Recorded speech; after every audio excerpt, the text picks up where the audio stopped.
Let everybody in. October 21. Don't Hi, timestamp Marina. this. If you timestamp Yeah, it, then we can't use this over and over and over. Hi, Marina. How uh, are you? this could be 2022. Who knows? We can use it next year. Let's hope it's a Thursday again. All right. Marina's going to be jealous. I got a preview read on The Lost Art of the Short Game by Carl and Gary. Unless Marina's already read it.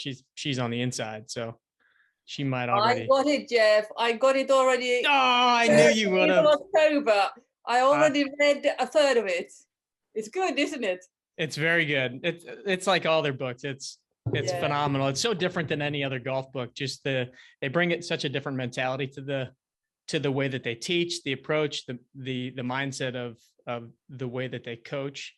It's really great. I found an app from a guy that I just met recently. I'm going to have him on the show soon, but he told me about this app called Speechify, and you can take any PDF, you could take a picture of a page in a book and load it into Speechify, and it reads it to you. So I loaded in because they sent me a preview version of the book because the hard copy is not here in the States yet. So they sent me the PDF, Gary and Carl did, and I loaded it into Speechify. And so in less than a day, I'm not quite all the way through it, but I'm 3/4 of the way through it. Wow, that's awesome. Listen at like 2.5 times speed. And it Yeah. also shows you so it's supposed to be able to help you read faster too. Like if you look at it and read with it, it's like speed reading. It highlights what they're saying. It's pretty cool. Cool. Okay, awesome. That sounds like like an episode of Seinfeld where George Costanza fails the eye test so that he can get the book on tape. Yes, that's right. Speechify is not cheap though, so I need to remember to cancel my free trial tomorrow. It's like $140 a year or something like that. So it's pricey. No, that's not so bad. Cool. Yeah, I mean, honestly, I was thinking about that. Like, depending on how many ebooks, like, because I hate reading on the computer, and so like them sending that over, and I've had several people do that with books prior to coming on the show. So really, it probably does make sense for me to actually keep it and be able to do that because then I can hammer through. It's hard for me to sit down and read a physical book, especially when I'm trying to prepare for a show. To do that in a short period of time, it's difficult. So, yeah, there you go. A little tool for the week. Speechify. It's good stuff. Yeah, that's pretty great. Yeah. Awesome. What else is going on? Yeah, so we just talked about how these reps work on this workout that Tony gave us. So that will bore everybody to death. But we were, before we got on the call, we started to kind of get into the story of when we were down at the PGA show, and one of the golf trainers gave us some odd, good sound business advice, but I'm not sure it is morally and ethically the right advice. Well, yeah, it's you have to take it for what it is, right? And knowing who this guy is, I know that his work when he works with his clients, it's very high quality work. For the background of the story was that for anybody that is watching and hasn't heard, basically we were at the PGA show and we're talking to this fitness guy who works with a ton of PGA Tour players, but also works with general population. And he said that, sometimes you have to just give the client what they want, meaning like you have to make their workouts kind of golfish, which we talk a lot about all the time. Like your workouts don't need to be golfish. They need to be sound, athletic, strengthening principles, movement, preventative for injuries, things like that. But what he was saying was, somebody's coming to you, and I say this all the time too. We kind of use golf here at 18 Strong as kind of a carrot that we dangle in front of guys and gals in order to bring them into learning how to be stronger, healthier, more fit, kind of just live a little bit of a different lifestyle than maybe they're used to. And so we kind of do that as well. In fact, I've even said that here at the gym, I mean, we have the pit here. It's not like I'm doing daily instruction with guys hitting golf balls, but the aesthetics of having this thing here, people walk in and anybody that has played golf, likes golf, everybody walks in and they're like, whoa, what is that? And then it leads into a story of, oh, that's Jeff's pit, that he's the golf guy. That's where 18 Strong does their podcast, like that whole thing. So what he was saying was, if you got to do an exercise that sometimes you do with a PVC stick, but you use a golf club, so the guy feels like it's a golfish kind of a thing, then go ahead and do it, right? And I totally agree with that. Now, that's different than making all the exercises look and feel like a golf swing, which, as anybody that's listening to this Q&A here knows, we're not about trying to pretend like you're golfing in the gym. You work on athletic movements, you work on strength, you work on power, speed, and just better body awareness, so that when you are on the golf course, your body's able to handle and exceed at the task that you're trying to make happen. But you don't try to build the skills of your golf swing in the gym, unless you have a hitting bay where you're then hitting, but you're not trying to take a dumbbell or a cable. Like if I'm doing a rotational exercise with somebody, I'm not necessarily trying to get them to feel what they feel in their golf swing. It's more like, hey, let's get your body to rotate well. Let's get your hip, let's get your trunk engaged. Let's get your shoulders involved. Let's teach you how to athletically rotate. That is going to carry over into your golf swing. But I'm not taking the cable and saying, like, your hand position needs to be this at the top of this, and you're going to roll your hand and you're going to release the club at the bottom of this cable rotation. It just doesn't work that way. And really, you're going to end up screwing up your golf swing, because doing that with weight, doing that with a cable is going to move way slower than you do with a golf club. So you're actually it's like swinging the bat with a donut on it. They found that having that donut on that bat, if it's too heavy, it ends up actually slowing guys down, rather than what they thought was you put the heavy thing on, you take it off, and the guy swings faster because it feels lighter. Well, really what you did was you taught his body to rotate a little bit slower because of the weight on that bat if it gets too heavy. That's why the super speed clubs and all these other pieces of equipment that are coming out for the overspeed, underspeed training, that's why they have very minimal weight on it. It's in increments that are still going to allow your body to move quicker, but create a little bit more resistance, but without actually causing a slowing of the body. Yeah, it seems counterintuitive that I think probably the first time I ever heard the hey, Jeff does golf fitness. Well, what does he just have, like a real heavy club, and we just keep swinging that over and over, and then those muscles get stronger and stronger, and makes the golf club easier it makes it feel super lightweight, and I'm just going to crush the ball, which turns out that ain't right. Yeah. There's a golf instructor here in town, and he's worked with some PGA Tour players, and he's a big fan of, no pun intended, it's a fan. It's a golf club with a fan blade on it. Oh yeah, and so when you swing it, it causes resistance. It causes you to slow down. And I see the value in that. I see the value in having that. Yes, that would totally be kind of golfish, but there's actually sound principles behind, okay, all you're really doing is trying to swing that thing fast, trying to rotate. You're teaching your body how to fight against that. But if that's all you did, again, I think that's going to end up slowing your body down. Now, if you combine that with then swinging a lighter club or doing some other things, or if you just treat that as kind of an athletic endeavor, forget about it being golfish. It's just you're rotating against resistance. I like the idea of that. If you're trying to just totally mimic your golf swing with that, then that gets into the argument of, okay, well, you're never going to have resistance like that in your golf swing. So, and that's probably slowing down your body. So you're building strength there, but you have to do something to counteract the neurological piece of it to then be able to get that speed too. So there's, two pieces to that puzzle there. Yeah, I know we're always preaching simple, but the neurological thing kind of muddies the waters for a lot of what we do. Thankfully, one of our buddies went to physical therapy school and has kind of figured this thing out. That would be you.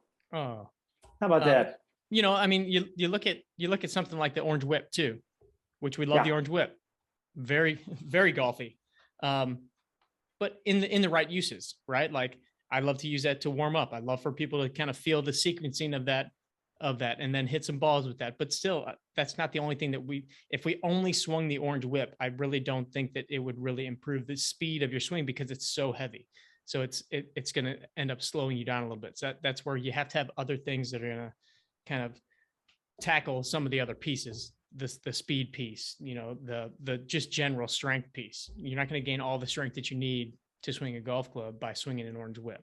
That's why we do our lower body stuff and build up the legs and build up the stability and we do all these different things. Right. So what would you say to someone who, hey, I just want to do the overspeed. I just want to do the super speed training, because I think we can both agree that will speed you up, correct? Yeah. If that's all it will. did. I was just interviewed on a podcast last week. The Game Improvement Podcast, I think, with Tony Wright. And we were talking about this, and Tony is, I'm going to guess he's, in his 60s. And he said that he kind of tried doing that, without really doing any other strengthening type stuff. And even the super speed guys would warn you of this, that if you're just going to jump in and start doing that, you better be careful, because if you don't have, the good thing about the super speed clubs is the person using it is already swinging a golf club to some degree. So it's already a motion that they're somewhat used to, but the problem is they're going to be trying to do it a lot faster.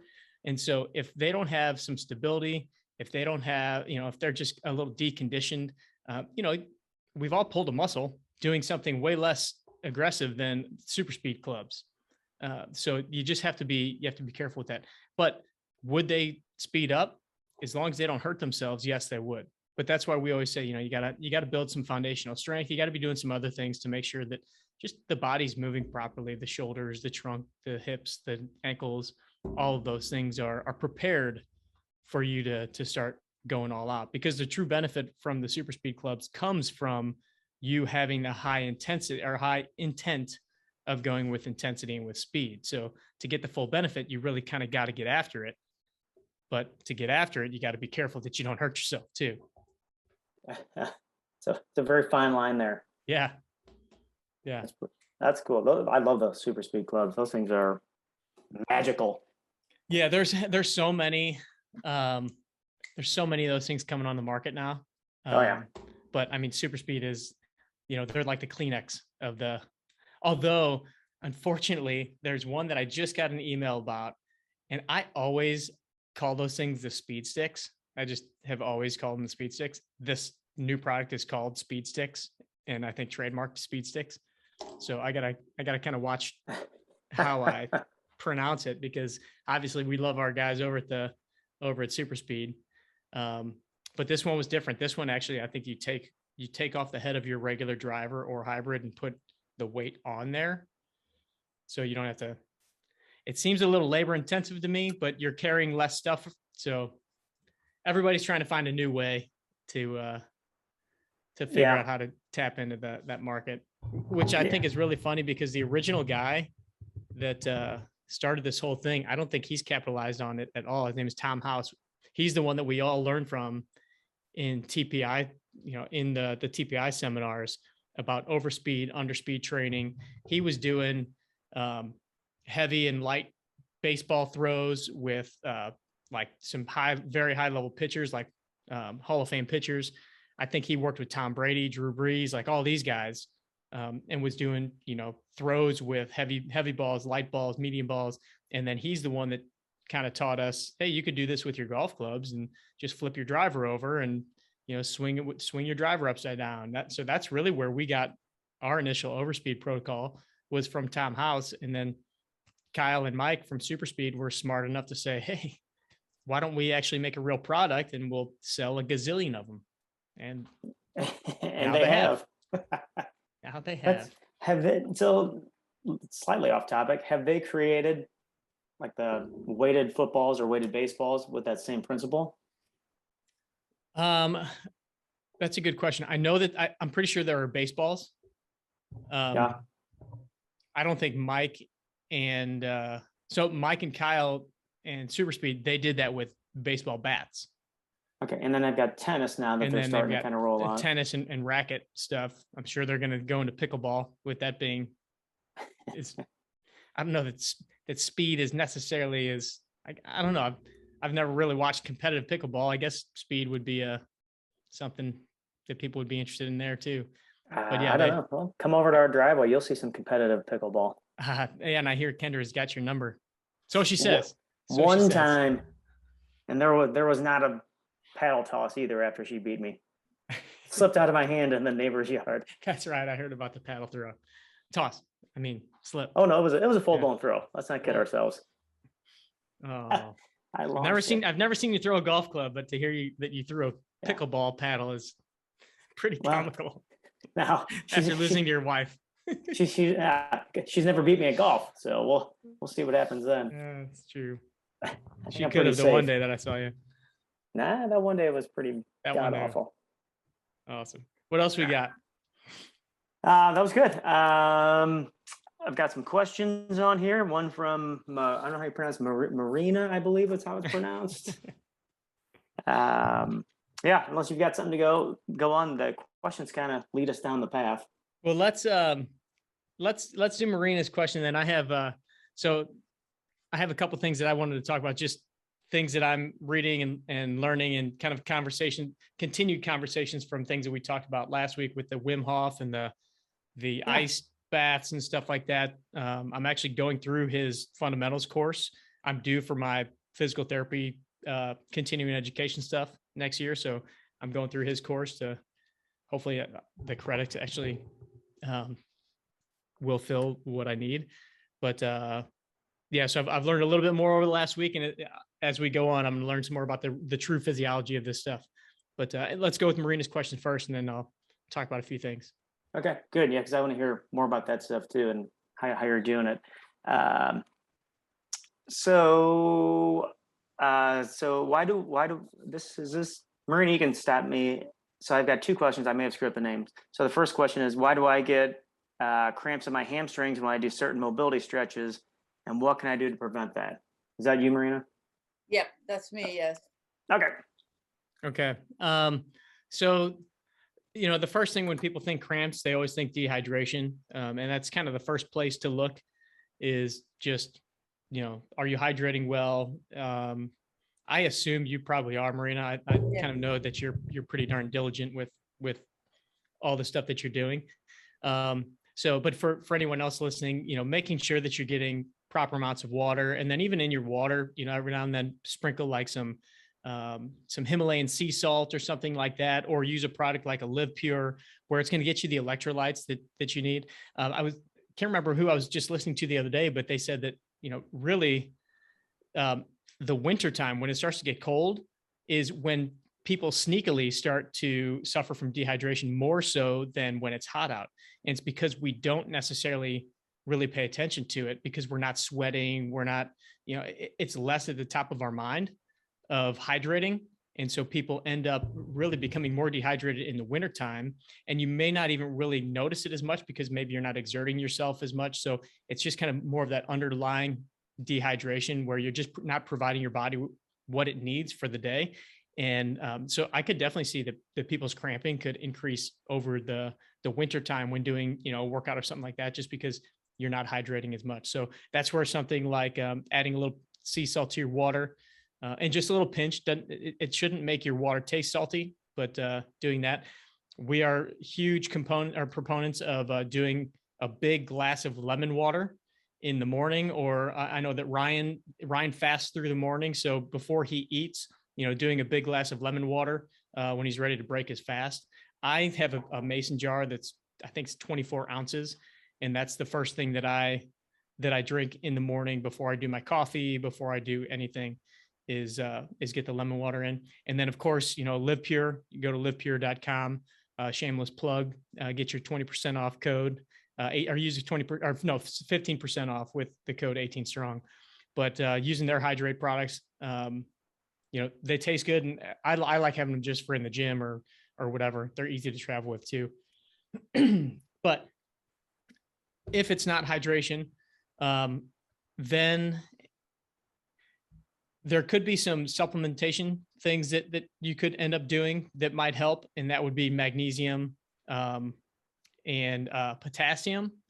But again, I'm not really qualified to to tell you how or when to take that. That, you know, obviously you can talk to your doc about what your magnesium and potassium levels are.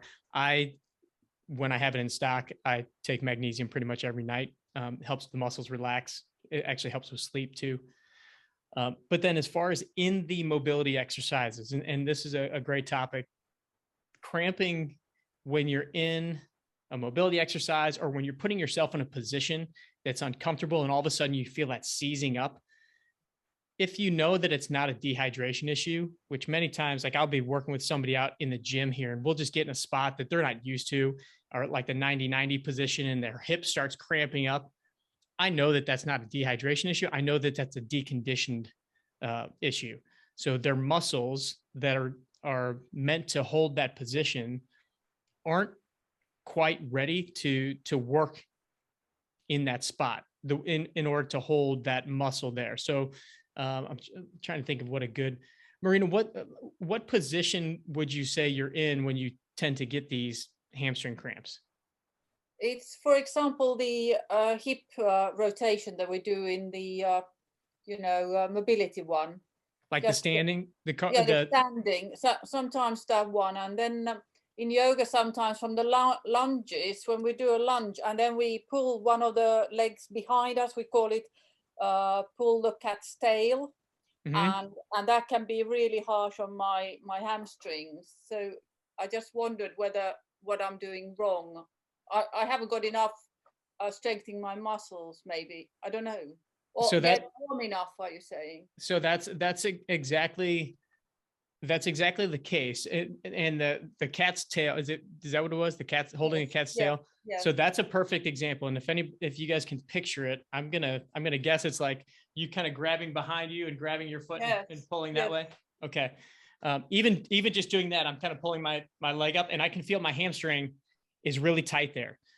What's happening is that's a technical term called active insufficiency.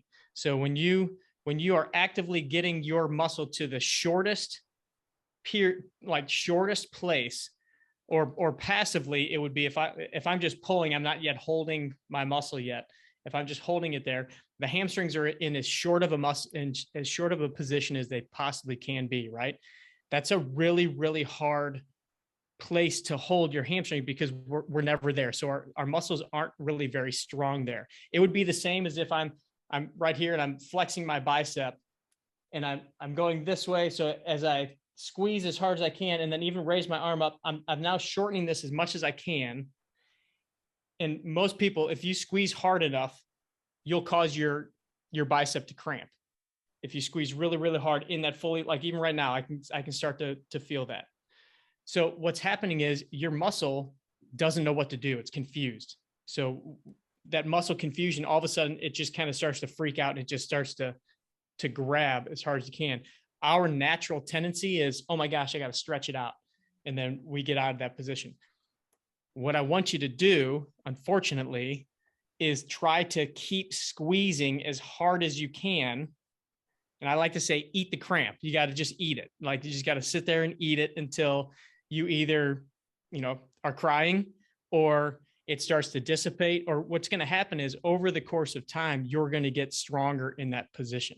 And so you're building up the resiliency in that muscle. You're building up its ability to contract at that shortened state. And that's really what's going on. So that cramping is your muscle just not knowing what to do in that position.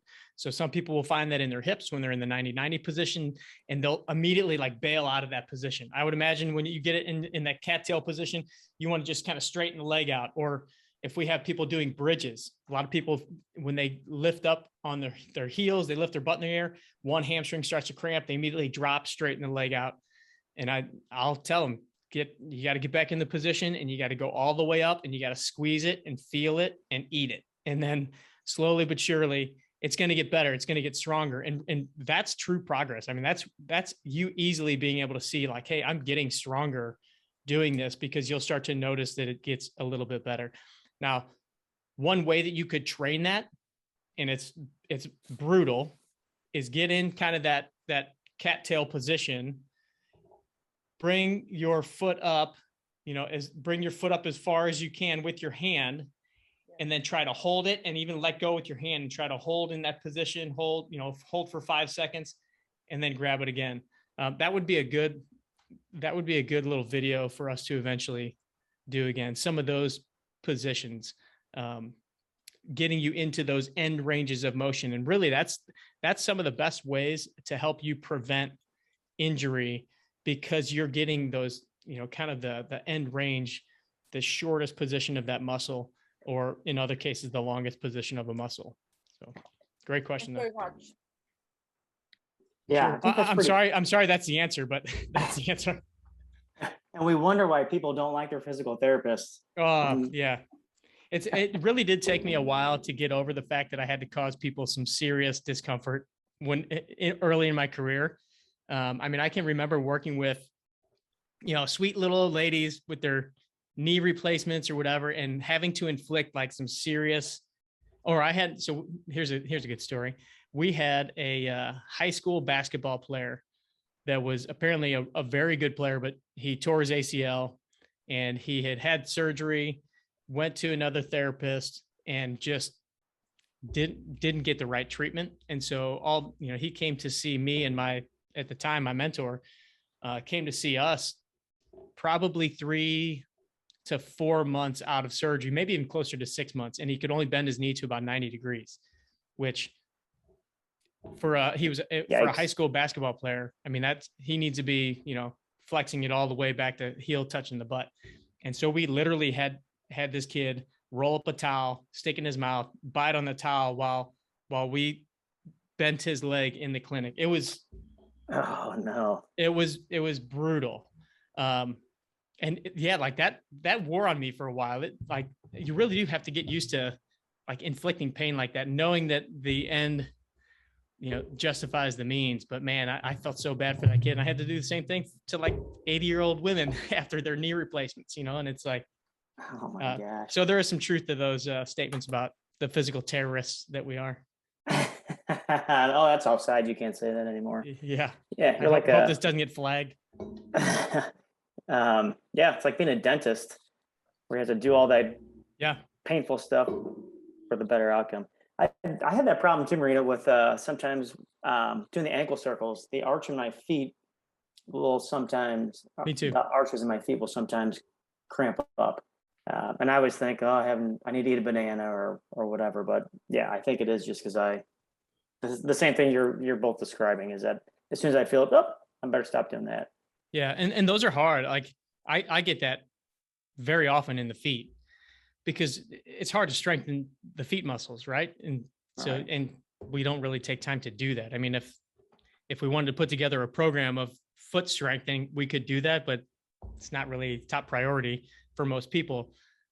So yeah, like our feet muscles are weak, which unfortunately really probably is something that we should do, because that's, again, the start of the chain through the whole body.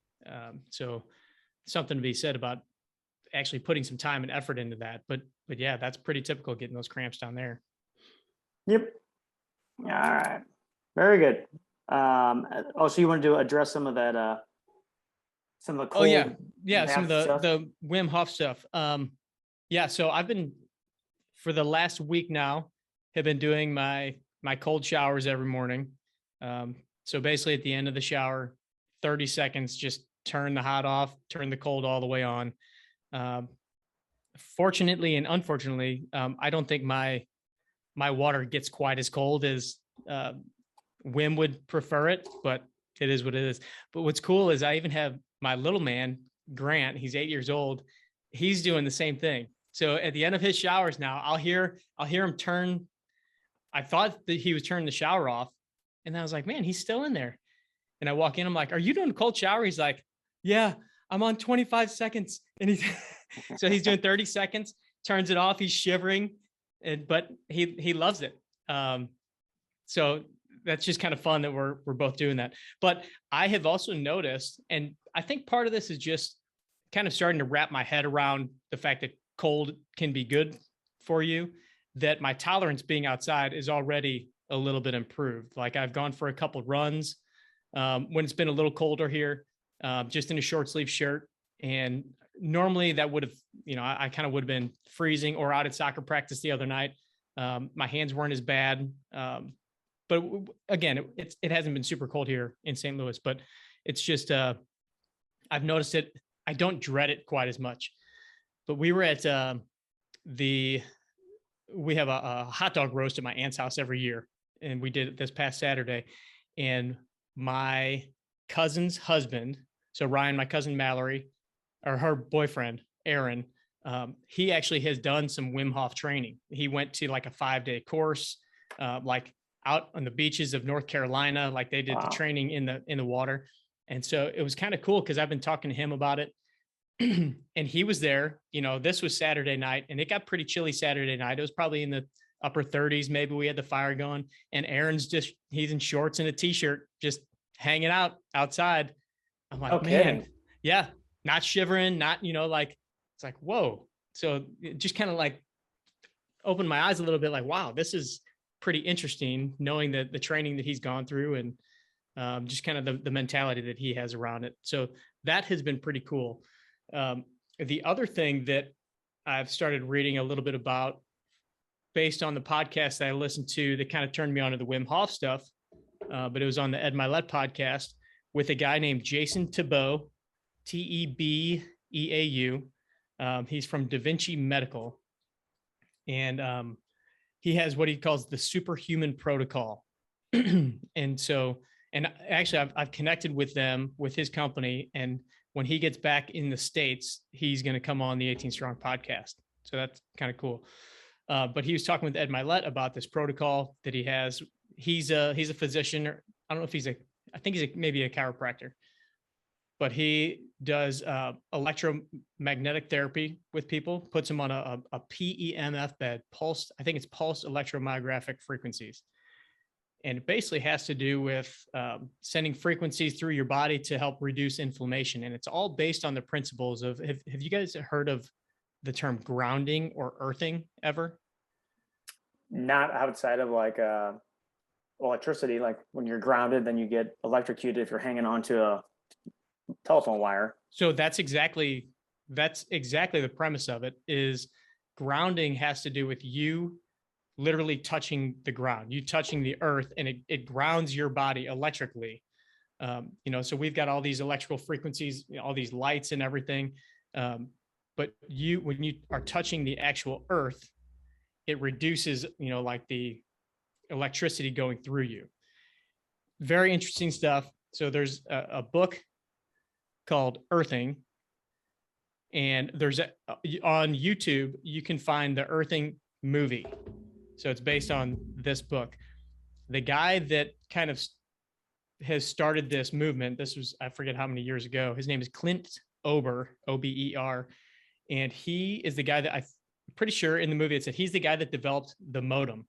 He was an electrical engineer. So, he worked with the cable companies and all this stuff. And he's one that basically developed the idea of a modem. And so he's obviously very well versed in electrical stuff and engineering. And he's the one that started to notice, first of all, everything that we do electrically, we have to ground to the earth first. And so he went down this whole road. He got really sick and ended up, basically just going outside and making sure that he was on the earth every day. And now they've done a ton of peer-reviewed studies that shows that it helps with your cells and the energy, like your cells basically repelling each other. So it causes your blood to flow better, all these different things to reduce inflammation. So very fascinating stuff that I'm starting to learn about.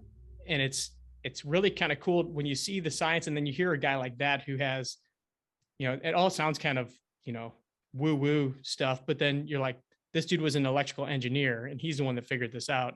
And then now has brought the doctors and researchers in and everything. And it all kind of ties in a little bit with kind of the Wim Hof stuff. But so that guy, Jason Tebeau, talked about how it's important to ground. And so he does it through an electrical bed that he has in his clinic. And like 8 minutes on the bed is equivalent to like 14 hours of like being on, like standing on the earth. And then after that, he does the oxygen therapy, where he talked about the Wim Hof breathing methods and stuff like that. So that's kind of where it all came from, but really, really fascinating stuff. I actually threw this earthing guy. I've got, it's called an earthing mat. Oh boy, Yeah. more Crazy. golf gadgets. I know, right? So who did I tell? I told somebody, I'm like, I'm slowly turning into a hippie. Like, Oh, that ship has sailed long ago, my friend. Right. I'm slowly turning into my brother. But no, He is a hippie. So- We actually, if I may, we do that in yoga quite a lot. Almost every week we do earthing. So part of the meditation, we sink into the earth and we really sort of connect with the ground to feel grounded and get the energy. And we've got certain in yin yoga, certain exercises where we, for example, feel our hands coming closer and closer, feel the electricity behind your, between your hands. It's all Mhm. very fascinating. I mean, it's stuff that they've been doing for thousands and thousands of years, right, Marina? I mean, you know, the Native Americans, the Eastern philosophies, like it's all stuff that, and I think what this book is kind of doing is just kind of bringing like, oh yeah, there really is science behind it. It's not just this ancient teaching of what people thought.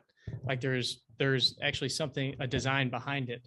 But yeah, any yoga practitioner, anybody, especially that does, you know, is tuned into nature. It's like, I mean, think about anytime you go to the beach and you're walking in the sand, or anytime you're, I mean, Ryan, going out on a soccer field with your shoes off, you know, like Right. there's just something about, like, it just kind of brings a calm over you. And that's what they talk about. A lot of it is, you know, just the fact that we're kind of reconnecting to this electromagnetic source. But that documentary on YouTube, I think it's a little over an hour. That gives you a pretty good basis of what the whole thing is about. So just kind of interesting. So I was thinking about all this and talking about kind of becoming a hippie and becoming my brother. I'm curious, and for anybody else on the call that wants to answer, but I'm going to ask Ryan.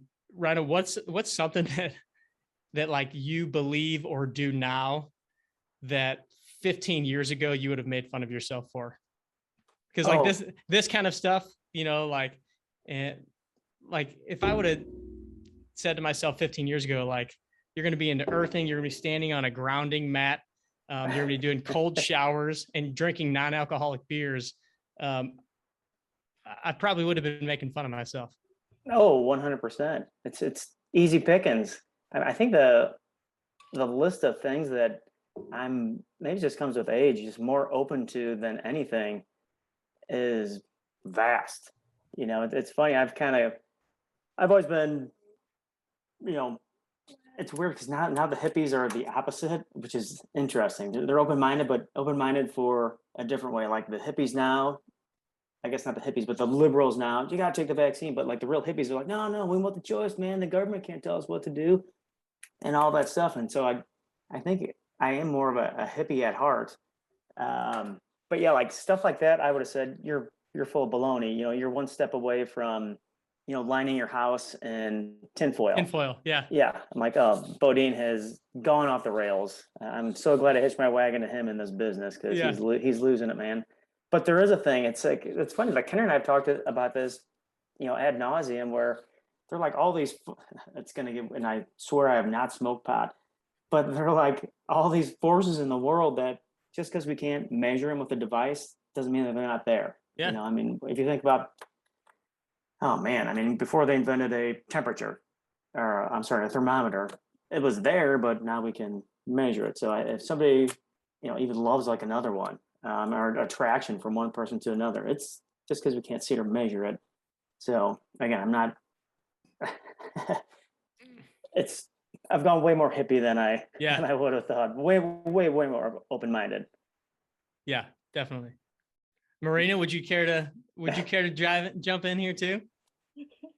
I have a friend who is very much into this sort of, you know, she's sleeping on a earthing mat and she's all very sort of hippie style. And I've always thought she's a bit weird, but little by little, I notice with myself that I'm going that way myself.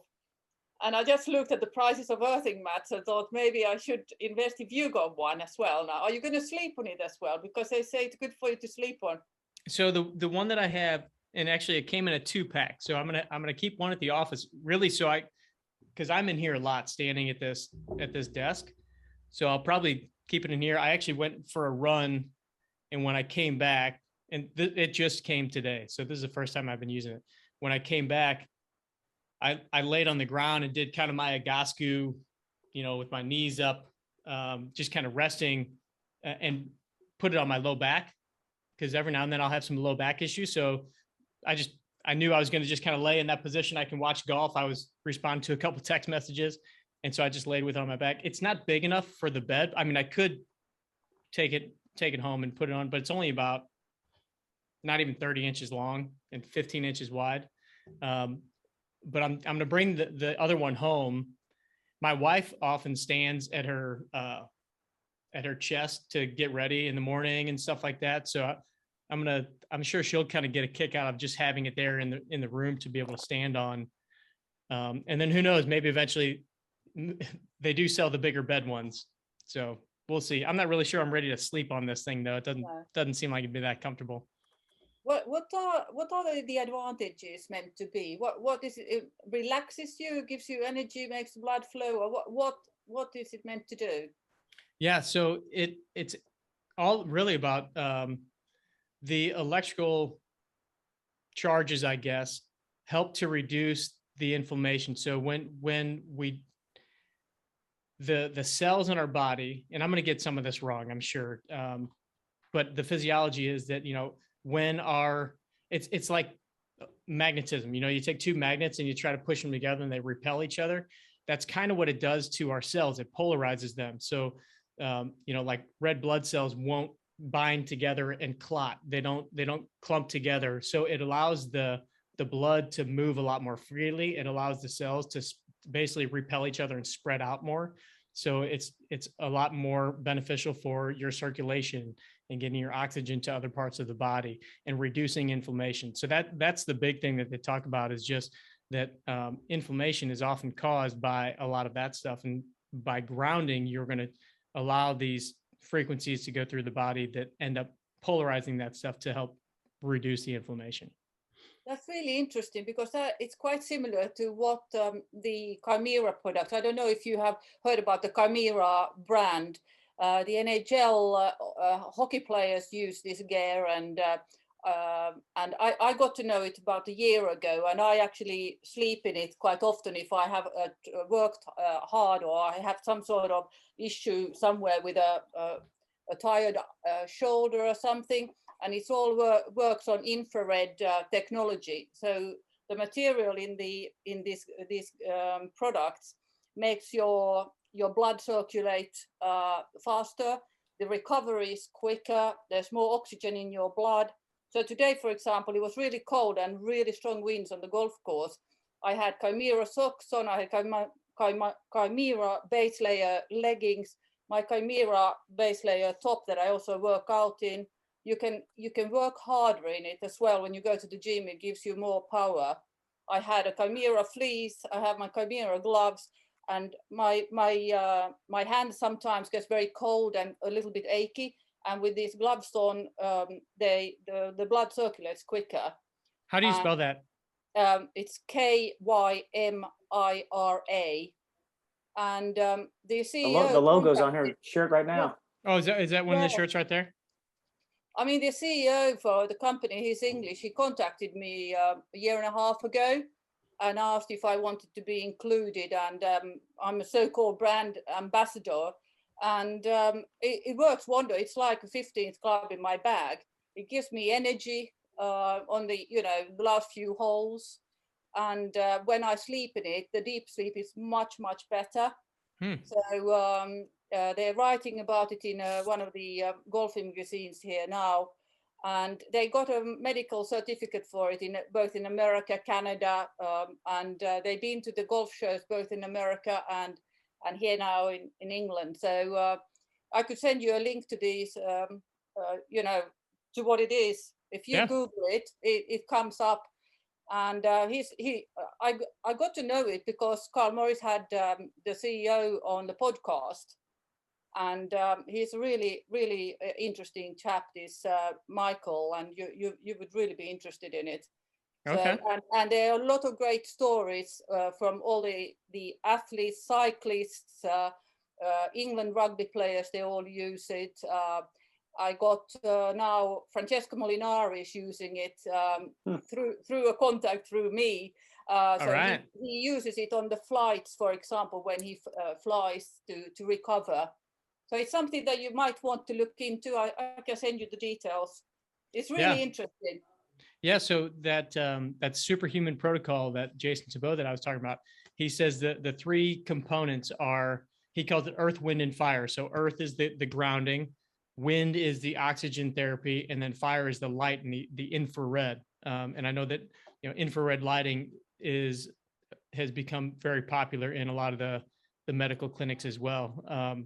So yeah, I'd definitely love to see some more and see what, you know, what it is, how it works.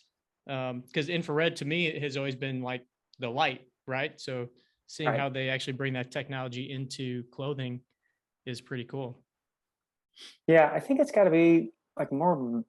I just talked about like not being measurable, but you know, you think back like 100 years, all the crazy things people were doing, like giving mercury as a Bloodletting. yeah, like a lot of that stuff.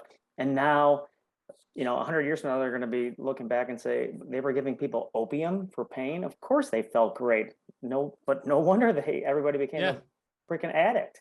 Yeah. So it'll be interesting to see how all these things, you know, age throughout the years and how crazy we actually are right now. Yeah, definitely. Be cool. Yeah, that's awesome. All right, let me get back to a golf question again, more of a specific question, and then we'll get back off track again. So this is a good one. I'm going on a golf trip this weekend, and I will miss the scheduled workouts. Do I pick up where I left off in the plan, or do I just miss those workouts? And that's from Jay. He put his name on there. I think it depends on how many workouts you're going to miss. I mean, to be honest, if you're just going for a long weekend and you're going to miss, if you're going to miss the whole week or majority of the week, I would say, yeah, let's just kind of redo that week the next week. And you should be able to kind of, if you're on the app, reschedule that for the next week. If you're just going to miss one or two workouts, the way that I look at it is this is kind of a long-term thing, unless you're on a specific deadline for something, you know, maybe it be, you know, you're really working on losing a certain amount of fat by a certain time, or you have certain goals that are set deadlines. But other than that, if you're just going to be missing a couple workouts, you're probably going to be continuing for the next month, 2 months, 3 months, 4 months, 5 months down the road. So go enjoy yourself, go have your golf trip, and then come back on Monday and start where the program left off. And then, you know, you're going to continue a new program the next month. So I would not over obsess about it. It's, you know, if I was in kind of a phase where like, yeah, I have a specific goal 8 weeks from now, I'm doing this program and it's building on each other, then yeah, maybe I would redo it. But if I'm just missing a couple of days, I'm probably just going to let those days go, see if there's something I can do to minimize my loss over those couple of days. But typically if it's a guy's trip or a girl's trip or something like that, and you're going and you're having some fun, you're probably going to be walking, you're playing some golf. So you're going to be a little bit active or pretty active. Just go enjoy it and then pick up when you come back on Monday. That'd be my suggestion. Yeah. And there's kind of two schools of thought there as well. And I kind of like what you said is if it's for me, if I'm doing one of those workouts where there's, you know, like a chest and shoulder day, you know, arms and back, whatever, then leg day, then let's say I miss leg day on Friday, then I'll make that my Monday. But if it's just total body, which is what most of our programs are, then I'm exactly like that. I'll just skip that and then just go and continue the series. So really kind of my answer is always just follow your heart. Follow your heart, man. You are a hippie. No, but like for instance, the program that you're doing right now is more of a hypertrophy muscle building program. So it's broken up differently than the total body days. It's upper body day, lower body day, even shoulders and arms day, which is not typically the structure that we do with a lot of our golf programs. But every now and then, I like to do a program like that too. And yeah, so if you're skipping one of those specific days, then yeah, I'd say maybe try to make that one up next week. Even maybe add that in as a fourth day next week. If you're only doing 3 days, maybe add that in as a fourth day so you can kind of catch up. But again, most of us are not, trying to be Mr. Olympian and get on stage or trying to go win a major. And it's to miss a couple of days is not going to throw everything off. If you're really looking at it again, like this is a long-term play. So, you're not, in the grand scheme of things, you're not really missing that much. Now, the problem is if you're going on a golf trip every weekend, like, Friday through Sunday, that's when it becomes a bit of an issue. And then you need to kind of shorten up your workouts to fit into those days that you're not going to be gone. Or another thing that person could do is if they're scheduled to work out Monday, Wednesday, Friday, and they're leaving on Thursday, well, maybe they just do the workouts Monday, Tuesday, Wednesday, or Monday, Wednesday, Thursday morning, so they can still get all 3 in, and then they can go on their trip. Some people get kind of freaked out if they don't get that full rest day in between. But again, same concept applies. Like if it's only going to be that one time, you're not going to totally run yourself down. Now, you don't want to make yourself super tired or sore for your trip. So you got to take that into account. But yeah, I mean, figure out what works best for you and make your decision, and then don't regret it. Gotcha. Okay. So we do get questions about DeChambeau a lot. So what are your thoughts on the training approach that DeChambeau is taking? And then in parentheses, it says MAT, M-A-T, isolated instead of compound exercises, his diet, etc. What is MAT, M-A-T? It's muscle activation techniques, but I don't really know the specifics of it, like what his true breakdown of exercises are. I do know that he does a lot of machines. He does a lot of, I forget what the name, he's got a lot of those Prime machines, which we had quite a few of those at the last place I was at over at Lyft, that are really great machines. Machines get a bad rap because obviously I prefer having dumbbells and doing dumbbells for the most part, but sometimes machines allow you to create a stress and impart a load that you really can't do with free weights. And so there's definite benefit to doing machines here and there. I wouldn't have somebody on an all machine program, but I loved being at the last place where they just had a couple different machines that you just can't, like a laying down row where you can plate load it and things like that. So I think those get a bit of a bad rap. But as far as Bryson's technique, obviously what he's doing is working. He's, I'm sure that there's I don't know enough about his program to really be able to speak knowledgeably about it. I've seen some videos of things that he does, and really most of it was machine-based, pec deck, even biceps, triceps, stuff like that, pull downs, rows, those kind of things, knee extensions, hamstring curls. I mean, all of those are some of the things that I would still throw into people's programs, but maybe not as the bulk of the programs. Obviously, we like the more compound movements where we're doing lunges and squats and, presses and pulls and things like that. I'd have to see more detail on what exactly he has going on, but obviously he was working on building bulk and building, creating muscle growth. And so he was targeting specific muscles doing that. And that's definitely a way to improve your hypertrophy, which, like Ryan and some of the stuff that you're doing in this hypertrophy program, you're going to have some very specific isolated exercises where you're working on just one body part at a time. So again, it depends on what your goals are. Is it a program for every golfer? I don't know. Obviously, it's not the generalized program that we would have put together, but it's working for him. Yeah, he seems to be hitting the ball well when he hits it. So let me ask you this. So if you train just pure physical weightlifting, whatever he's doing, but you don't add the extra calories in, like he's doing, will you still see those gains, or certainly not to the same extent that he did? Like how does the muscle growth and the caloric intake come into play there? Yeah, I mean, this would be great to have Tony on because he'd give you a much more scientific answer. But if you don't have the calories coming in for your muscles to repair and grow, no, you're not. He's not going to gain the size that he did. I mean, look at all of the guys in the history of the world that are trying to get bigger that don't, and most of the time, it could be the volume of their program and the exercise they're doing, but I would say most of the time, if somebody's trying to really bulk up and build hypertrophy, it's a lack of diet. It's a lack of protein and it's a lack of calories because their body just doesn't have the stuff to rebuild their muscles the way that it needs to. So no, he would not, if he wasn't eating, I forget how many calories he was eating. It was in the, I want to say 4,000 range or maybe even above. I had the number 5,000 in my head. That's what he was taking in every day. Somewhere between 4,000 to 5,000. I really do think that he probably overdid it. I mean, I think when he was at his heaviest, he did not look good. He looked big and puffy to me. Yeah. But you know, that can be part of the strategy too, like gaining a bunch of mass and then leaning out at the end.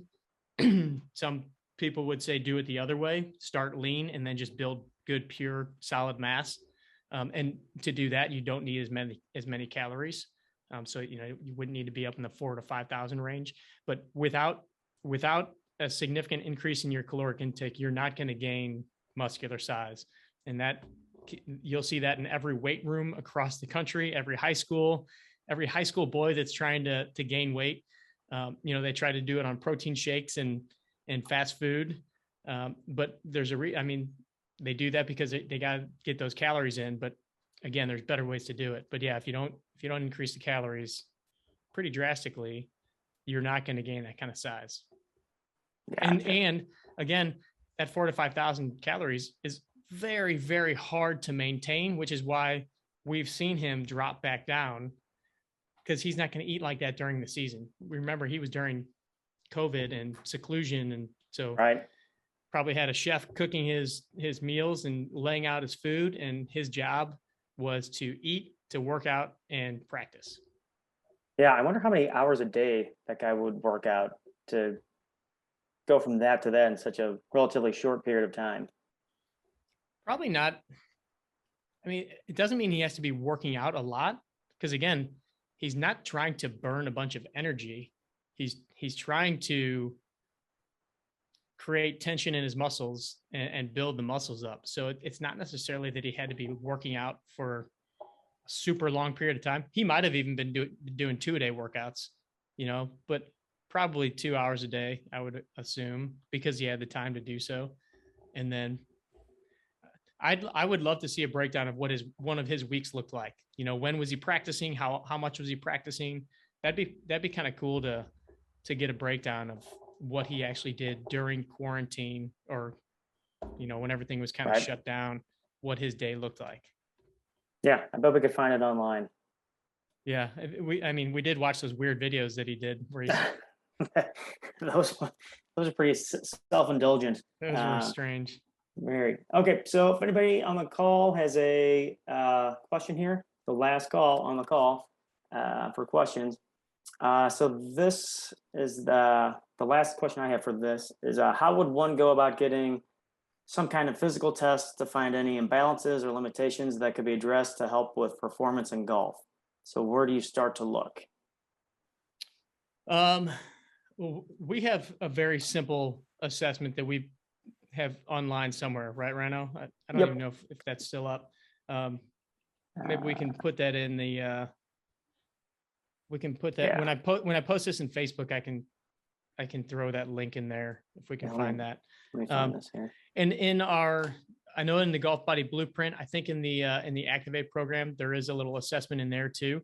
But if you feel like you have some significant issues that might cause you either possibility of injury, or you've got something that you think needs to be kind of individually looked at, that's where I would say either find a highly reputable physical therapist, chiropractor in your area, or you can even go on to TPI and find a TPI certified instructor or fitness professional in your area, depending on what you're looking to get assessed, and find somebody there, hopefully relatively close to you. They've got a whole bank of people. And if you can't find somebody, I mean, email us and see if we know somebody around your area. We've got a lot of contacts now in the golf world, in different areas of the States and across the pond. So maybe we can help you out. But I would say TPI is probably the best resource to just quickly find somebody that's possibly in your town or relatively nearby. But again, just going to a reputable therapist that preferably has some idea of working with golfers or background in sports would be ideal. Gotcha. Yeah. So I found that link and I put it in the box. I forgot it's go18strong.com / check yourself. Check yourself. That's right. Check dash yo dash self. Check yourself. Yeah. And it's go 18 strong, not just 18 strong. Go 18 strong. Gotcha. It's an homage to Ice Cube. Check yourself. Check yourself. Who I was for Halloween last Friday at a Halloween party. Nice. Yeah, so that one's got that's a pretty great one because it's, it shows the 6 critical movements that we look for. So that's a pretty darn good place to start. Yeah, and that one kind of gives you an idea. We put that together to just kind of be a little bit of an eye opener. It's not totally golf related, it's physical related too. So it's like just kind of an awakening, like, oh, can I do these or can I not do these? And how hard are they? Because if they're hard, then you realize that those are things that you need to work on. And that's really, what our programs can help you do is improve your complete body awareness, strength, mobility, all of the stuff that's going to eventually help your golf game. So. Cool. All right. The question queue is clear. So we are ready to rock here. Awesome. All right. I'm going to challenge everybody to try a cold shower this week before we get together for 30 seconds, week. right? 30 seconds at the end of your regular shower, do 30 seconds to finish it off. Yep. Turn off the hot and crank the cold as it gets. That's my parting advice. All right. We'll report back next week. Sounds good. All right. All right. We'll see you guys.